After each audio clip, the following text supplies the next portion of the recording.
I was dating Jeffrey.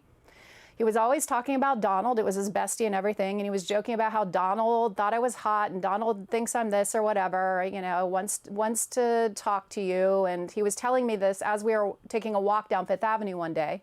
And he said, let's stop in and see him at his offices. So we went up to his office in Trump Tower.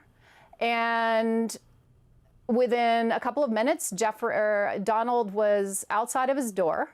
And his hands were all over me. They were on my breasts, they were on my butt, they were on, you know, my hips, up and down, while the two of them just kept having a normal conversation.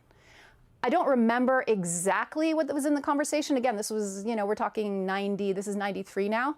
It was something about, it was irrelevant. It was like, oh, Stacey's career's on fire. She just did Sports Illustrated again, you know, blah, blah, blah, blah, blah. And they were back and forth, smiling and grinning and carrying on a conversation while Donald ran his hands all over me.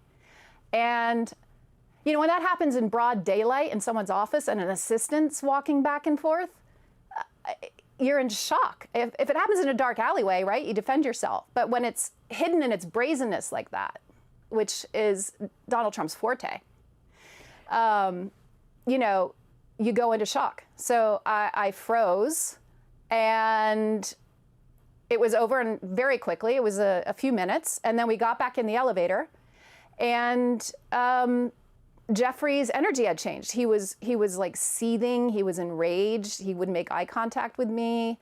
And then we got out on the street on Fifth Avenue, and he looked at me and he just started yelling at me saying, why did you let him do that? And he was so enraged.